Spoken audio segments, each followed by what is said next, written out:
Hello friends, welcome to my channel. ఈరోజు వీడియోలో నేను మల్టీగ్రెయిన్ దోశ అయితే చేయబోతున్నాను. ఎలా చేశాను అనేది చూసేయండి. మీకు కనుక ఈ వీడియో నచ్చితే ఒక లైక్ ఇవ్వండి. మీ వరకు ఈ వీడియో వస్తే సబ్స్క్రైబ్ చేసుకోకపోతే సబ్స్క్రైబ్ చేసుకోండి. ప్రాసెస్లోకి వెళ్ళిపోదామా? ఇప్పుడు ఒక గ్లాస్ రాగులు తీసుకోవాలి, ఒక గ్లాస్ కొర్రలు తీసుకోవాలి, ఒక గ్లాస్ మినపగుళ్ళు తీసుకోవాలి, ఒక గ్లాస్ రైస్ తీసుకోవాలి, ఒక స్పూన్ మెంతులు కూడా వేసుకొని మంచిగా వాష్ చేసుకోవాలి. రాగులలో డస్ట్ బాగుంటుంది కదా, ఒక 5-6 టైమ్స్ వాష్ చేసుకున్నాను. వాష్ చేసుకున్నాక నానబెట్టుకోవాలి. నేనైతే టుమారో టిఫిన్ చేస్తాం అనుకుంటే ఈరోజు 11 AM నానబెట్టుకోవాలి. ఒక 6-7 అవర్స్ నానిన తర్వాత మనం నైట్ మిక్సీ పట్టుకోవాలి. మిక్సీ పట్టేటప్పుడు నార్మల్గానే మన దోశ పిండి ఎలా పట్టుకుంటామో అలాగే పట్టుకోవాలి. వాటర్ వేసుకుంటూ కొద్దిగా పట్టుకున్న తర్వాత నైట్ ఫర్మెంట్ చేసుకోవాలి. చూడండి ఎలా ఫర్మెంట్ అయిపోయిందో, చాలా బాగా ఫర్మెంట్ అయింది. నెక్స్ట్ ఈ పిండిలో కొద్దిగా సాల్ట్ వేసుకొని ఇంకా దోశ వేసుకోవడమే మన నార్మల్ దోశలాగా. ఇక్కడ నేను దోశలకు అయితే టమాటా చట్నీ చేశానండి. టేస్ట్ అయితే చాలా బాగుంటుంది.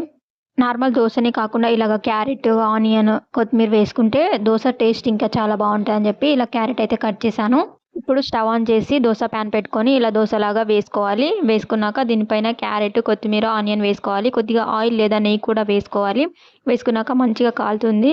దోశ వేసాక క్యారెట్, ఆనియన్ వేస్తాం కదా, దానిపైన అవి విడిపోకుండా ఉండాలంటే ఇలా ప్రెస్ చేస్తే కొంచెం పిండిలో కలిసిపోతాయి, మంచిగా పిండికి అతుకుపోతాయి. మళ్ళీ మనకి తినేటప్పుడు ప్లేట్లో పడిపోకుండా ఉంటుంది. చూడండి ఇక్కడ నేనైతే సర్వ్ చేస్తున్నా టమాటా చట్నీ ఇంకా దోశ.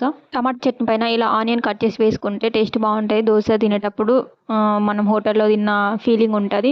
నచ్చితే ఒకసారి ఇలా ట్రై చేసి చూడండి. నేను ఒక విషయం అయితే చెప్పాలనుకుంటున్నా. నన్ను చాలామంది నేను వీడియోస్ పెడుతుంటే అడుగుతున్నారు, నీకు ఎంత మనీ ఇస్తుందని చెప్పి.